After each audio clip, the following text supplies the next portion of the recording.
Hello friend, welcome to my channel. আমি doctor Chandrakant. আজ আপনাদের কোলেস্ট্রল যদি খুব বেশি বেড়ে যায় তাহলে কী কী সমস্যা হতে পারে আমাদের শরীরে, আজকে সে বিষয়ে আলোচনা করব। অর্থাৎ হাই কোলেস্ট্রল হলে কী কী প্রবলেম হয়, যদি কেউ কোলেস্ট্রল ট্রিটমেন্ট না করে তাহলে কী কী সমস্যা হয়। তো আজকে সে বিষয়ে আলোচনা করবো। চ্যানেল নতুন, চ্যানেল সাবস্ক্রাইব করবেন। চলো শুরু করা যাক। তো কোলেস্ট্রল যদি হাই হয় তাহলে রক্তনালীতে চর্বি জমে প্লাক তৈরি হয়, যা ধমনীকে সরু বা একদম বন্ধ করে দেয়। এর ফলে heart attack, stroke, angina, peripheral artery disease, এছাড়াও হাই ব্লাড প্রেশারের মতো গুরুতর সমস্যা হয়।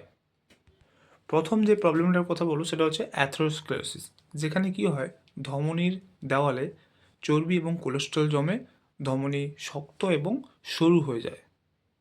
এরপর হচ্ছে হার্ট অ্যাটাক, অর্থাৎ হৃৎপিণ্ডে রক্ত সরবরাহকারী ধমনীতে প্লাগ যদি ফেটে যায় তাহলে রক্ত জমাট বেঁধে সরবরাহ পুরোপুরি বন্ধ হয়ে যায়, তখন সেই হার্ট অ্যাটাক হয়। এরপর হচ্ছে মস্তিষ্কে, অর্থাৎ স্ট্রোক। মস্তিষ্কে রক্ত সরবরাহকারী ধমনীতে সেই প্লাগ ফেটে গেলে কিংবা রক্ত জমাট বেঁধে মস্তিষ্কে রক্ত সরবরাহ বন্ধ হয়ে যায়, তখন সেই ঘটনাকে স্ট্রোক বলা হয়। এরপর হচ্ছে অ্যানজিনা, অর্থাৎ অ্যানজিনাতে কী হয়, হৃৎপিণ্ডে অক্সিজেন সরবরাহ কম হয়ে যায়, যে কারণে বুকে ব্যথা এবং শ্বাসকষ্ট হয়। এটা এক ধরনের পেরিফেরাল আর্টারি ডিজিজ। এরপর হচ্ছে পেরিফেরাল আর্টারি ডিজিজ।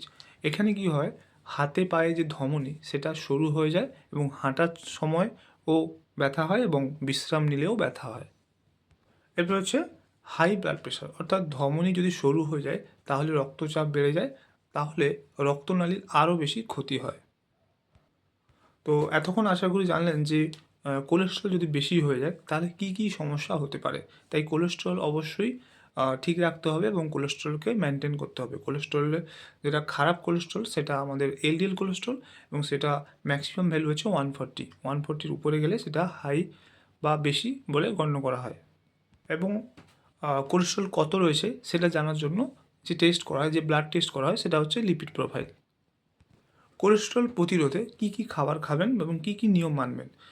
স্বাস্থ্যকর খাবার খেতে হবে, যেমন ওটস, ফাইবার, বাদাম, মাছ, অলিভ অয়েল ইত্যাদি। এছাড়াও নিয়মিত ব্যায়াম করা, ধূমপান এবং মদ্যপান ত্যাগ করা, ওজন নিয়ন্ত্রণ করা এবং চিকিৎসকের পরামর্শ অনুযায়ী ওষুধ সেবন করা। তো এগুলো হচ্ছে কোলেস্ট্রলকে মেনটেন করা বা কোলেস্ট্রলকে নিয়ন্ত্রণ করার উপায়। তো আজকে জানলেন যে কোলেস্ট্রল যদি বেশি হয় তাহলে কী কী সমস্যা হতে পারে, কী কী রোগ হয়, কী কী প্রবলেম হয়, সেটা আজকে জানলেন। তো আজকের ভিডিও এই পর্যন্ত। চ্যানেল নতুন, চ্যানেল সাবস্ক্রাইব করবেন, লাইক করবেন। Thank you for watching.